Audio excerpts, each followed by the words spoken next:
Bienvenue sur Africa 24 dans cette nouvelle édition de l'Africa Tonight. Voici les titres de l'actualité. Reprise progressive des activités commerciales dans la région de l'extrême nord au Cameroun, une région qui a été durement touchée par les attaques du groupe djihadiste Boko Haram.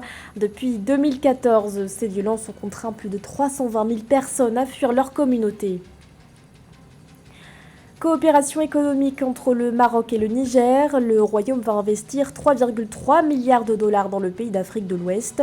Un investissement dédié à la mise en œuvre de plusieurs projets qui seront réalisés à Niamey sur une période de 8 ans. Et puis le Gabon sollicite l'expertise du Maroc dans le domaine médical. Le pays d'Afrique centrale demande à ce que davantage de médecins spécialistes soient formés par le Royaume. Les détails à suivre dans ce journal. Mais tout d'abord, l'Afrique du Sud, toujours secouée par des violences. Peu après l'incarcération de l'ancien président Jacob Zuma le 8 juillet, des émeutes ont éclaté dans le pays. Ce lundi, soit le 4e jour de violence, l'agitation est toujours palpable. La situation est telle que l'armée a été déployée dans la province du KwaZulu-Natal. Des émeutes qui ont fait au moins 6 morts selon un dernier bilan. Depuis vendredi dernier, la police a également procédé à l'arrestation de plus de 60 personnes. Des tensions qui reflètent aussi la colère de la population sérieusement touchée par la crise économique et sanitaire. Après la peur, l'espoir, les activités commerciales reprennent peu à peu leur cours dans la région de l'extrême nord au Cameroun, région qui a été à maintes reprises la cible d'attaques du groupe terroriste Boko Haram. Malgré ce retour progressif à la vie normale, les comités de vigilance restent à l'affût. Viviane Bauken. La reprise des activités à l'extrême nord Cameroun, précisément dans les villes frontalières du Nigeria, est effective. Apeurées et séquestrées par les attaques terroristes à répétition, les populations retrouvent leur sérénité loin de la peur de l'ennemi Boko Haram. Les déplacés internes regagnent progressivement leurs terres et leurs activités sociales. À Amchide, Fotokol, Kolofata ou Moura, la circulation est rétablie et les prises d'otages ont diminué de façon effective. Voyez-vous, nous avons pu réouvrir le tronçon Amchide, Banki, Kusiri, Mora. On a eu plus d'une centaine de véhicules par jour. Les écoles ont réouvert leurs portes. Les réfugiés nigériens, plus de 5000, ont regagné leur terroir. Les déplacés internes, nous nous engageons à les ramener chez eux, où les écoles ont réouvert. Un plan de réhabilitation, ce n'est un secret, a été décidé par le chef de l'État. Le MINEPAD est en train de mettre les petits plats dans les grands. Le PNUD et d'autres partenaires au développement sont à pied d'œuvre. Le plan de relance économique décrété par le président de la République porte ses fruits dans l'extrême nord Cameroun. Les activités agricoles ont repris avec l'exportation des cultures vers les régions sud du pays. Les postes frontaliers et douaniers sont opérationnels après plusieurs années de fermeture, ce qui a permis d'engendrer des recettes douanières importantes. La vie dans son ensemble a repris. Les jeunes,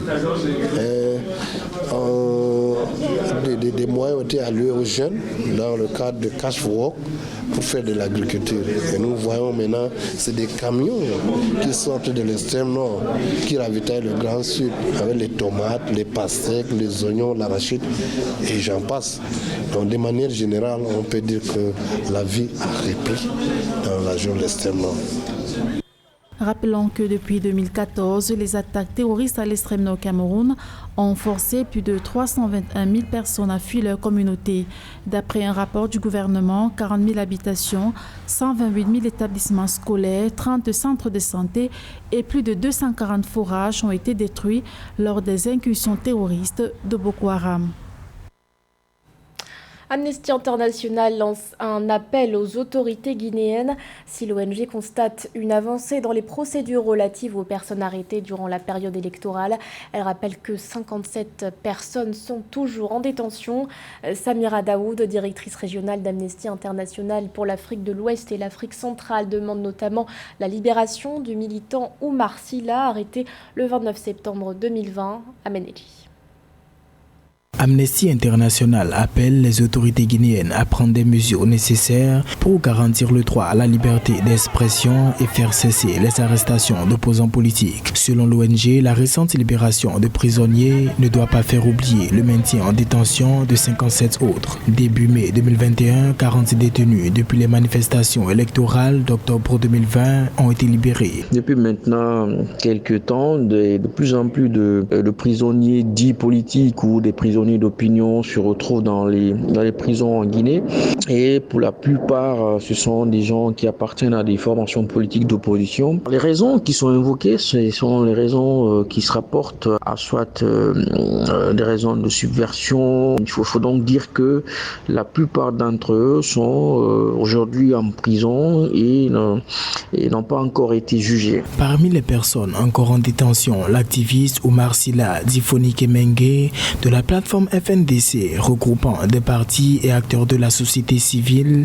condamné à 3 ans de prison ferme en janvier dernier. La société civile guinéenne et des organisations des droits humains appellent à leur procès, voire leur libération au plus vite. Récemment, le président de l'Assemblée, lors d'une des sessions de l'Assemblée, a demandé à ce que justice soit rendue et que par la suite ceux qui sont condamnés, que le chef de l'État accepte de les gracier au nom donc de la réconciliation et du dialogue inclusif. Et puis le chef de l'État en a gracié récemment, même si les plus importants restent encore en prison. Il y a bien de possibilités que ce soit les acteurs sociaux, les acteurs politiques ou même ceux qui sont en prison militent aujourd'hui pour que justice soit rendue. La Cour africaine des droits de l'homme a aussi interpellé les autorités sur les conditions de maintien en détention de prisonniers politiques en mai dernier. Depuis novembre 2020, 4 partisans présumés de l'opposition politique sont décédés après avoir été emprisonnés. Dans le reste de l'actualité, une directive qui fait polémique. Au Ghana, le Parlement a voté un amendement permettant aux épouses du président Nana Akufo-Addo et de son vice-président de recevoir une rémunération qui s'élèverait à près de 40 000 € sur 4 ans. Un amendement très contesté par les Ghanéens qui ont manifesté leur colère par des rassemblements. Et pour cause, cette mesure survient à l'heure où la population est confrontée à une crise économique majeure, une problématique à laquelle s'ajoutent également de nouveaux impôts ainsi qu'une hausse des prix du carburant. La Banque africaine de développement au chevet du Soudan, le conseil d'administration de l'institution a approuvé une subvention de plus de 8 millions de dollars pour aider Khartoum à renforcer sa résilience face aux effets du changement climatique. Un financement qui permettra de mettre en œuvre le programme de financement contre les risques de catastrophes en Afrique. Marie-Raphaël Antolo. Le Soudan est très affecté par les changements climatiques qui surviennent régulièrement dans le pays. Selon un rapport récent des Nations Unies, le Soudan fait régulièrement face à la sécheresse et à des inondations qui affectent les cultures et ainsi que la survie des Soudanais. Des centaines de Soudanais perdent par ailleurs leur vie en raison d'une alimentation non équilibrée. Concernant les changements climatiques, je pense que nous avons une position privilégiée. L'Afrique n'a pas pollué autant que l'Occident, mais ça ne nous donne pas le droit de pouvoir faire la bêtise traditionnelle qui est celle de dire c'est notre tour de polluer, d'aggraver la situation. La situation est déjà grave. Il est important que l'Occident et l'Afrique trouvent des mécanismes de compensation, mais il est très important que nous ayons des attitudes responsables vis-à-vis de la dégradation climatique. Afin de renforcer la résilience et la réponse du Soudan au choc climatique, en améliorant la gestion des risques de catastrophes climatiques, le pays bénéficiera d'une subvention de 8,56 millions de dollars. Ces fonds ont été approuvés par la Banque africaine de développement pour mettre en œuvre le programme de financement des risques de catastrophes en Afrique au Soudan. On observe malheureusement que la plupart des pays africains n'ont pas des plans solides de gestion de catastrophes, encore moins des plans de prévention de catastrophes.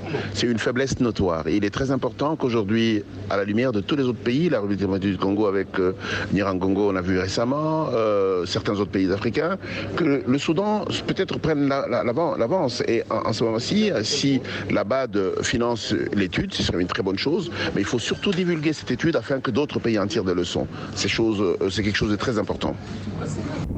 Notons que ce programme de financement des risques de catastrophe sera mis en œuvre pour un coût total de 13,02 millions de dollars, comprenant également les contributions du gouvernement du Soudan, ainsi qu'une contribution en nature de la capacité africaine de gestion des risques. Le lancement de ce programme au Soudan est un autre témoignage de la forte collaboration entre la Banque africaine de développement et l'African Risky Capacity, selon les autorités. 3,3 milliards de dollars, c'est le montant d'un contrat de partenariat public-privé signé entre le Maroc et le Niger. Un accord qui permettra de mettre en œuvre 6 projets notables à Niamey, parmi eux la construction d'un complexe agro-industriel notamment ou encore l'édification de plus de 36 000 logements sociaux. Joël Ballot. Au cours des 8 prochaines années, 6 projets industriels et d'infrastructures seront réalisés par le Maroc au Niger, évalués à 3,3 milliards de dollars. Ce programme, issu d'un contrat de partenariat public-privé entre les deux nations, vise à redonner fière allure à Niamey, la capitale du Niger. Aujourd'hui, le Maroc relance ses projets en Afrique et cette coopération avec le Niger correspond à une temporalité politique nouvelle avec l'arrivée de Bazoum. Le président Bazoum veut véritablement se lancer dans un projet de modernisation et surtout des actions permettant au Niger d'avoir des chantiers et de permettre au pays de créer des emplois et en tout cas dynamiser un pays qui a tant besoin de projets, de création d'emplois, etc. Avec cet investissement, l'objectif du Maroc est de construire sur une superficie de 1050 hectares une ville nouvelle avec près de 37 000 logements sociaux, un centre commercial, un complexe agroalimentaire. Un engagement qui va permettre au moins sur 8 ans de réduire le taux de chômage au Niger, évalué en 2020 à près de 50% selon l'Atlas mondial de données. C'est un pays qui est dans une courbe ascendante de développement. Nous savons aussi que les ressources du Niger vont tripler, voire quadrupler dans les 3 années à venir. C'est le moment de s'installer. Il aura donc fallu attendre 2 années pour aboutir à la signature du protocole d'accord entre les autorités du Niger et le groupe marocain IMI Finance Holding, un projet prometteur dans lequel le Maroc s'attend dans le futur à un retour sur investissement important. Le Maroc qui par ailleurs pourrait être amené à renforcer sa coopération bilatérale avec le Gabon. L'ambassadeur du Maroc dans le pays, Abdelaz Bihi, s'est entretenu avec le ministre gabonais de la Santé, Guy-Patrick Obiandong. Entrevue durant laquelle le ministre a demandé à ce que davantage de médecins spécialistes gabonais soient formés par le Royaume.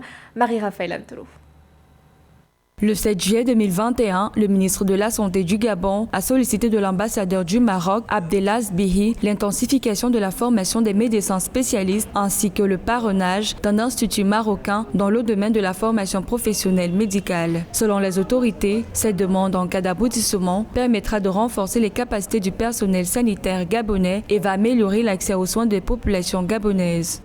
C'est une initiative louable. C'est d'ailleurs ce que les Africains, dans leur grande majorité, souhaitent.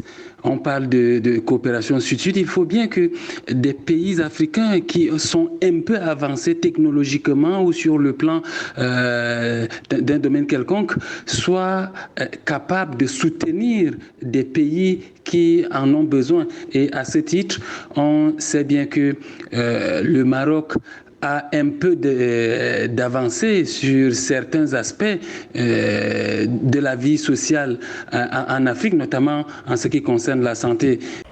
Au Gabon, certaines zones font encore face aux déserts médicaux et rendent l'accès aux soins de santé difficile pour les populations de ces localités. Le pays fait également face à une faible densité en professionnels et en établissements du secteur de la santé. Toutefois, les autorités souhaitent relever le niveau médical par cette coopération. Comme dans la plupart des pays africains au sud du Sahara, la question d'accès aux soins au Gabon reste globale. Il y a affaire à tous les niveaux. On note également des pratiques non professionnelles dominées par la quête des profits, comme dans la plupart des pays pauvres. Il y a également la fuite des spécialistes. Il y a très peu de spécialistes qui restent et rendent service à leur pays, d'où la nécessité d'en former d'autres avec des engagements fermes, avec des engagements qui les amèneront à rester au pays et à servir. D'après le ministère de la Santé, à ce jour, plus d'une cinquantaine de médecins spécialistes et une centaine de techniciens supérieurs gabonais ont été formés au Maroc. Notons que le Gabon et le royaume chérifien collaborent déjà depuis plusieurs années dans la formation du personnel gabonais de santé. Par ailleurs, plusieurs accords ont déjà été signés entre les deux pays ces dernières années. Ce journal a été réalisé par l'ensemble de la rédaction. Merci de votre fidélité. L'actualité continue sur Africa 24.